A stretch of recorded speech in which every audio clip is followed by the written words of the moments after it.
I knew it comes with a premium price, but I can tell you the way how it presents it is absolutely like a premium feeling. And that's the thing that I'm getting like with the ENU at the first time I'm just doing an unboxing here with you guys. Another thing, we do have like a lot of documentation that basically explains how everything works, including the special software that comes with it, and even a quick explanation how you need to basically like shut down the sensor at the sides.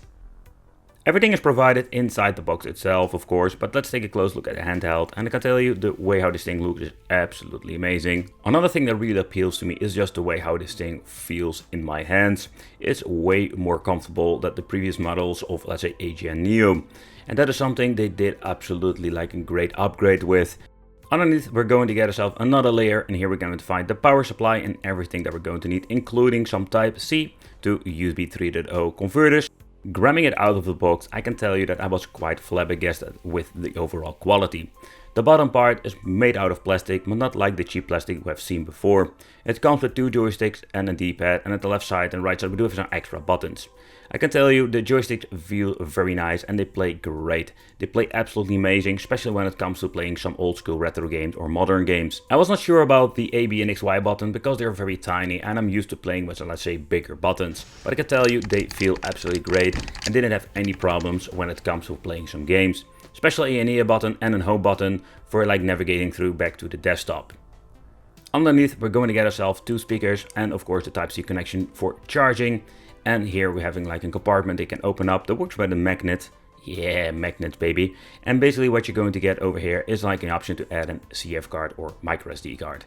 At the top we're going to find ourselves the on and off switch. We're having some extra buttons over here, the L3, R3, and we're having like click in the joysticks.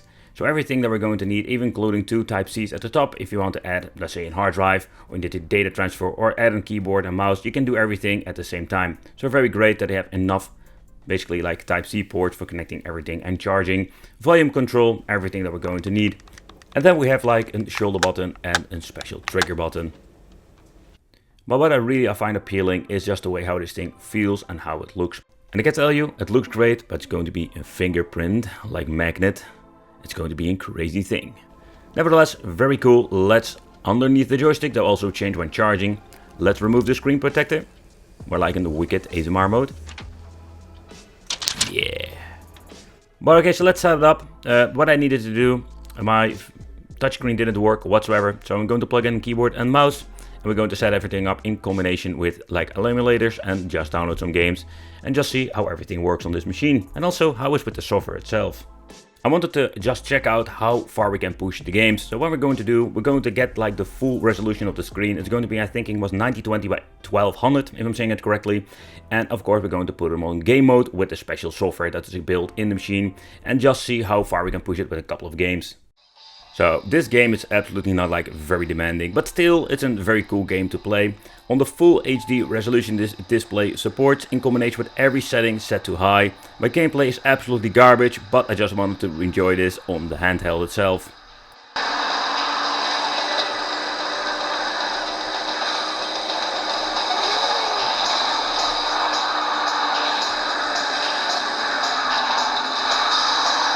One of my favorite games to play is Outrun. I played it a lot on the PlayStation Portable and other systems, but on PC it looks absolutely amazing. Take consideration I couldn't like mess around too much with the setting itself.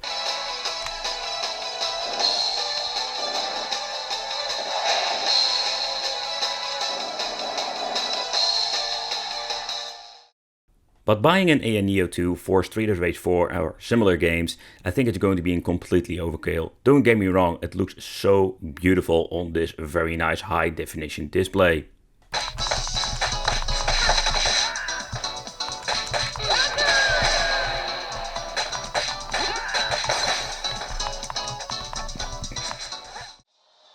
I've played a lot of Street Fighter 4 on the AN Neo 2. Don't have any recordings because that runs perfectly. I just wanted to show you how well Street Fighter 5 runs, and I can tell you that it's absolutely great on the maximum resolution, even in a mix of medium-high settings. This thing is absolutely crazy how cool like Street Fighter 5 plays.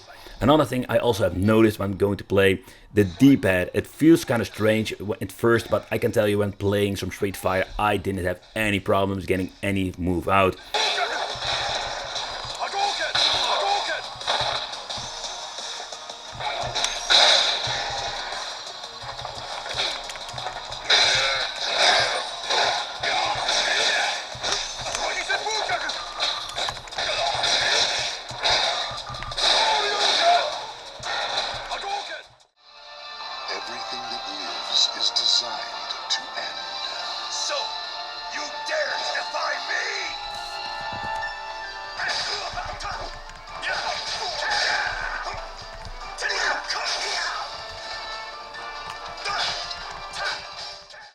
Oh yeah, I already told you I'm a big fan of fighting games. Another game I wanted to try is some Tekken 7, another game that had so much problems with some of the devices. I did see some minor dips here and there, especially when it comes to the loading screen, but when you're actually going to get into the gameplay, I didn't have any big problems whatsoever.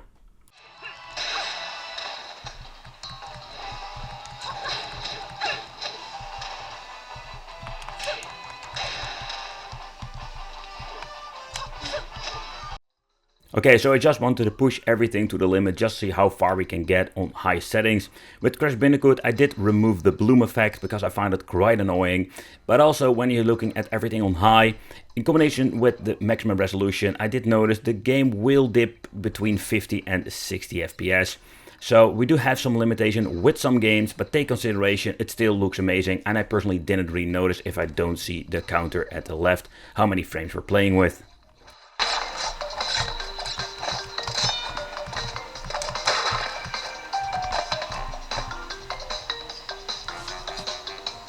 Dead Alive was a game I've tried on different, like say, Windows-based handhelds, and most of them couldn't even run it great, low resolution without like a lot of great high settings. But with the Neo 2, no problem whatsoever, and I did get like a very stable frame rate in the overall gameplay experience.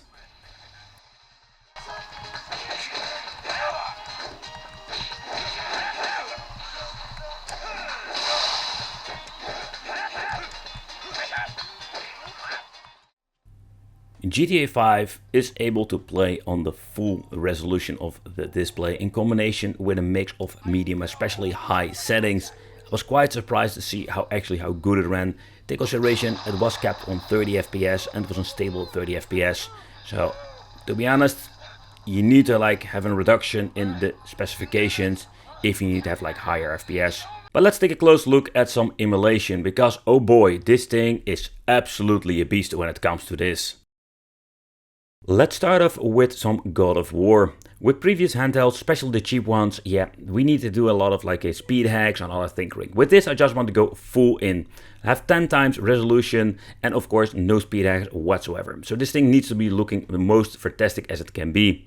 And I've noticed when you're going to play, you do see some minor dips over here. So what you need to do is scale it a little bit down, so without like you have any problems when it comes to certain parts of the game. Of course, depending what kind of emulator version you're running, I was like flabbergasted to see how beautiful it looks on this display and such a high resolution. But when we're going to play it a little bit more, you can see it runs without any problems whatsoever.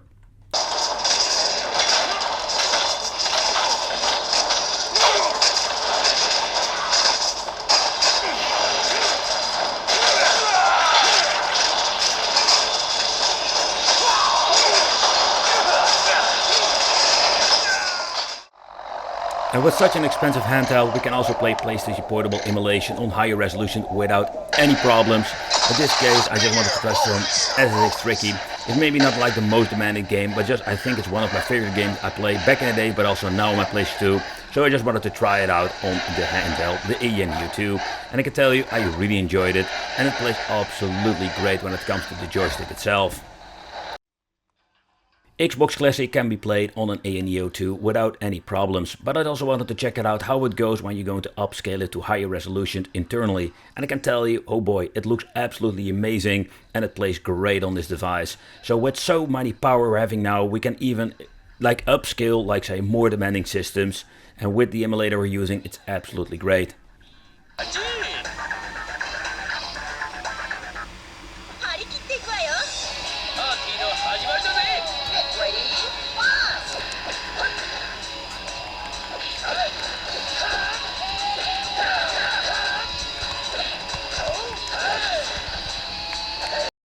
Another system I was really looking forward to test out on here is of course PlayStation 3. The first thing I just wanted to check out how fast would it load up. I'm just going to use normal eternal, like say, resolution, don't do any weird upscaling. And when we're just going to get like the basic settings, it loads very quickly. And I personally really had like a very positive like PlayStation 3 emulation like performance on the Neo 2, depending what kind of game you're playing and what kind of emulator version you're running, because in the future if it's going to be more optimized, you're going to get like way better performance. But again, like I really find it cool to see like this system plays very well. But okay, for the money, yeah, and the performance we're getting with it, I was expecting to run like at least PlayStation 3 at the normal resolution.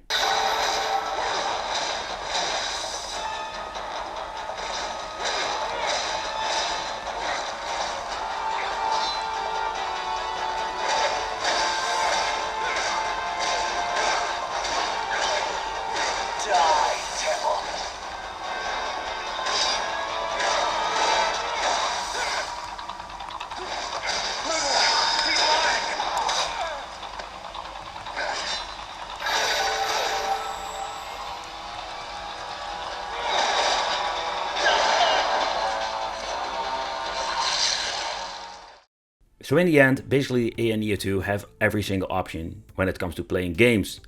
Okay, but I must be honest, but when it comes to my fingerprints on this thing, oh boy, what a freaking nightmare it is. But beside the point, the other thing is when you're looking at the software that comes with it, I really love the software that we can just like open very easily in the game itself. So if you want to adjust the wattage that basically drains from the battery, or better said, like it uses, it's just great. You can just switch if you're going to play an indie game. You can just basically add your games to this interface. When pressing the button, you can just easily like boot up the system, go to the interface, mess around with it, like have some shortcuts set in. And the software they're giving you, it gives you like a better experience. It's not perfect. Like Bodacera, you can just boot it up and just play your games without any hassle. I did notice like it's still a Windows machine, so sometimes you need to set everything up perfectly with Launchbox, for example, and just to have like a perfect experience. And again, like you can play so many cool games, AAA games, old school indie games, and also like you can play some cool emulation. Yeah, I really love the handheld for what it is. Let me know in the comments what do you think of the A and Neo 2. Is it better? Is it going to be your Steam Deck replacement? Thanks for watching, and it would be great to see you in the next video.